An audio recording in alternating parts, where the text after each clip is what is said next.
प्यारे बच्चों नमस्कार, मैं हूं रोशन और आप देख रहे हैं रोशन ऑनलाइन क्लासेस। आज हम लोग सीखने जा रहे हैं त्रिकोणमिति का एक क्वेश्चन। क्या है कि यदि tan a बराबर 4/3 हो तो a के अन्य सभी त्रिकोणमितीय अनुपात को क्या करना है, निकालना है। तो इसके लिए आपको सिंपल से पीबीएस का जो फॉर्मूला होता है लंब, आधार और कर्ण का, उसको याद रखना है। अगर वो आपके पास आपको ये याद है तो ऑटोमेटिक बन जाएगा, बताने की ज़रूरत नहीं है। तो सबसे पहले जो दिया गया उसको हम लोग लिख लेंगे। दिया गया है, ठीक है, क्या दिया गया बउआ? tan a का मान है जो 4/3 के बराबर है। अब हम लोग को यहाँ से क्या क्या मिलेगा वो देखना है और उसके बाद क्या निकालना है, यही तो करना है। जो मिल गया उसके बाद की चीज़ों को देखना है और जो नहीं मिला उसको निकालना है, ठीक है। tan a बराबर 4/3 है, तो यहाँ से क्या हमें मिल गया? tan थीटा बराबर हम लोग पढ़े हैं कि लंब बटा क्या होता है, आधार होता है, यानी p/b होगा। तो इस हिसाब से हमारा क्या हो गया कि हमें दो चीज़ें मिल गई और त्रिभुज में क्या चाहिए? तीन चीज़ें चाहिए, है ना। सबसे पहले जो बोल रहा है उसको छोड़ करके, है ना, जैसे ABC हम लोग अगर त्रिभुज मानते हैं, ठीक है, क्या है? त्रिभुज ABC है। तो अगर उसके अनुसार चलेंगे तो A हमारा यहाँ है और A के सामने वाले को क्या बताया है हम लोग? लंब होता है। तो लंब का मान हमारा क्या हो गया? 4। और जो बच जाता है उसको क्या कहते हैं? आधार। तो इधर वाला 3, क्योंकि कर्ण तो हमेशा फिक्स है 90 डिग्री के सामने वाला और समकोण त्रिभुज की सबसे बड़ी भुजा, है ना। तो जो फिक्स है उसको तो छेड़छाड़ करेंगे नहीं। कोण के अनुसार लंब भी फिक्स है, बेचारा ही इधर उधर घूमते रहता है खाली। तो यहाँ से अगर हम देखें किसमें होगा? समकोण त्रिभुज, क्योंकि हमें दो चीज़ें मिल गई है, लंब और आधार मिल गया, हमको कर्ण निकालना पड़ेगा ना। त्रिभुज ABC में कोण ABC यानी कि जो B है कितना डिग्री है? 90 डिग्री है। और जैसे 90 डिग्री होता है तो हम लोग पाइथागोरस का प्रमेय यूज करते हैं। किसका प्रमेय? पाइथागोरस का प्रमेय। इसीलिए या फिर चूंकि हम जानते हैं क्या भैया? पाइथागोरस के प्रमेय से, पाइथागोरस के प्रमेय से। पाइथागोरस का प्रमेय क्या कहता है कि समकोण त्रिभुज की बड़ी भुजा का वर्ग अन्य दो भुजाओं के वर्गों के योग के बराबर होता है, यानी कि h का स्क्वायर बराबर p² प्लस b²। कर्ण का स्क्वायर बराबर लंब का स्क्वायर जोड़ आधार का स्क्वायर होता है। तो हमारा h कितना है नहीं पता है, यही तो निकालना है। अगर हम स्क्वायर को हटाएंगे तो ये किस में जाएगा? रूट में जाएगा। तो √p² प्लस b² हो जाएंगे। यहाँ से अगर हम h बराबर देखें तो p का मान हमारा कितना दिया है? 4 हो गया, तो 4 का स्क्वायर होगा। उसी प्रकार b का मान कितना दिया?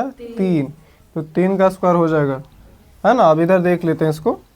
अगर हम h बराबर बात करें तो 4 का स्क्वायर 16 और 3 का स्क्वायर 9, मिलकर के क्या हो जाएगा? 25। तो इस प्रकार से h का मान हो जाएगा 25 का वर्गमूल 5। तो ऐसे भी ट्रिपलेट में होता है, 3 4 अगर है तो 5 आएगा, है ना। 12 5 है तो 13 आएगा, 5 12 13। इस तरीके से ट्रिपलेट हम लिखवा देंगे, आप लोग याद कर लीजिएगा। ट्रिपलेट याद करने से ऑब्जेक्टिव में फ़ायदा होता है ना, कि इसका कितना कर्ण आने वाला, तो ऑटोमेटिक आपके दिमाग में वो फिक्स हो जाएगा। अब जब सारा चीज़ मिल गया हमको, है ना, लंब मिल गया, आधार मिल गया, कर्ण मिल गया, तो बाकी सब चीज़ों को निकालना आसान है, क्योंकि वो रहा A के सभी, है ना, अन्य सभी त्रिकोणमितीय अनुपात को निकालना है। तो tan थीटा है तो मान ली इसका विलोम अगर हम पढ़े हैं कि tan का कॉट होता है तो मान ली ये को निकल गया। बाकी सारे चीज़ों को पीबीएच की मदद से निकाल लेंगे। तो सबसे पहले हम लोग sin थीटा देख लेते हैं, ना, त्रिकोणमितीय अनुपात जो A के अन्य है। तो A के सामने वालों क्या कहते हैं? लंब। बच गया जो आधार, और जो बाकी 90 डिग्री के सामने वाला को कर्ण कहते हैं। sin थीटा बराबर हम लोग पढ़े हैं लंब बटा कर्ण, लंब बटा कर्ण यानी p/h, है ना, क्योंकि लंब को ही परपेंडिकुलर कहते हैं, उसको शॉर्ट में p से सूचित करते हैं। कर्ण को हाइपोटेनस कहते हैं, इसलिए इसे शॉर्ट में h से सूचित करते हैं। तो हमारा sin थीटा बराबर हो गया p/h। p का मान हमें पहले से दिया हुआ है कितना? 4। और h का मान हमारा कितना अभी आया है? 5, है ना। क्लियर है। उसी प्रकार अगर हम इसका उल्टा करेंगे, इसका उल्टा करेंगे तो कोसेक थीटा होता है। चलिए इसी के नीचे लिख देते हैं ना, साइन का उल्टा क्या हो गया, कोसेक। और ए है, एक थीटा के जगह पर ए रह सकता है, बी रह सकता है, मतलब वो कोण को बताता है कि किस कोण के अकॉर्डिंग आप कहते हैं। इसमें देख ले तो दो ये चीज पूछेगा, या तो ये पूछेगा या फिर सी पूछेगा, बी तो पूछेगा नहीं क्योंकि बी 90 डिग्री है ना। तो जब भी पूछेगा कौन ए के अनुसार या फिर कौन सी के अनुसार, यहाँ हमारा किसके लिए है, ए के लिए, तो ए के अनुसार चलेंगे। अब इसके लिए क्या फॉर्मूला होगा, कर्ण बटा लंब, कर्ण बटा लंब।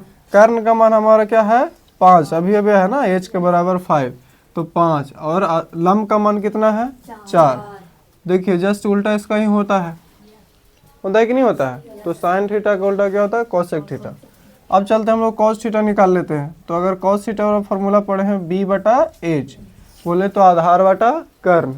अब बताइए आधार का मान कितना होगा, तो बोले हैं कि 90 डिग्री के कोण के सामने वाला को छोड़कर जो आधार होता है, क्योंकि कोण के सामने वाला को लंब कहते हैं। बच गया कितना 3, तो इस प्रकार से 3, और एच का मान कितना हो जाएगा 5, 3 बटा 5। अब इसका जब हम उल्टा करेंगे तो सेक ये हो जाएगा, क्या हो जाएगा। अब इसका फॉर्मूला क्या होता है, कर्ण बटा आधार, कर्ण बटा आधार। हमारा कर्ण का मान कितना है 5 है, तो 5 हो जाएगा। आधार का मान कितना है 4, तो लंब था, ये 3 हो गया है ना। देखिए इसका उल्टा आया। चलिए अब एक और बच गया, tan थीटा तो दिया ही है, आपकी सुविधा के लिए लिख लेंगे तो कोई दिक्कत नहीं है। tan थीटा बराबर क्या होता है, लंब बटा आधार। ये इसकी ज़रूरत नहीं है, बस आपको सहूलियत के लिए बताते हैं कि हाँ देखिए चेंज होता है कि नहीं। तो tan ए बराबर p बटा b होता है, और p का मान 4 था, b का मान 3 था, तो पहले ही दिया हुआ था, है ना। इसका जस्ट उल्टा क्या करेंगे, cot a, cot a बराबर तो क्या होता है b बटा p, b बटा p, आधार बटा लंब। इसका जस्ट उल्टा कर देंगे 3 बटा 4। तो इस प्रकार से अगर बोल दे कि कोई एगो दिया है अनुपात, उससे त्रिकोणमितीय अनुपात और निकालना है, तो इस प्रकार से हम लोग केवल फार्मूला याद रखना है। फार्मूला के लिए हमने वीडियो पहले ही बना चुका, उसको दिया हुआ है ना। अगर आप चाहेंगे तो डिस्क्रिप्शन बॉक्स में दिया जाएगा, या फिर क्या होता है जो उसमें डाल दिया जाएगा, ठीक है। वीडियो आप देखेंगे उसमें त्रिकोणमिति के जितने भी फार्मूला है, अनुपातिक वाला जितना भी ट्रिक है, वो सारा के सारा आपको बता दिया गया है। तो जाइए और उसको सीखिए, उसके बाद ये आसान हो जाएगा। बहुत सारे 3-4 ट्रिक उसमें बताया हुआ है, जिससे आप आसानी से लंब, कर्ण और आधार के बीच, और साइन कॉस टैन जो भी है त्रिकोणमितीय फलन और उनके भुजाओं के बीच के अनुपात को समझाया गया। तो जाइए और देखिए, सीखने का प्रयास करिए। बाकी ये क्वेश्चन समझ में आई कि नहीं आई, आप कमेंट में लिखें और हमें बताएं कि हाँ सर आगे नेक्स्ट क्वेश्चन किस क्वेश्चन को बताया जाए, ताकि हम आपको फिर से उस क्वेश्चन को बताएं और समझाने का प्रयास करें। मिलते हैं नेक्स्ट वीडियो में, तब तक के लिए देखते रहें, सीखते रहें, समझते रहें, और समझ में आए तभी दोस्तों के साथ शेयर करें, सब्सक्राइब करना न भूलें। जय हिंद, जय भारत।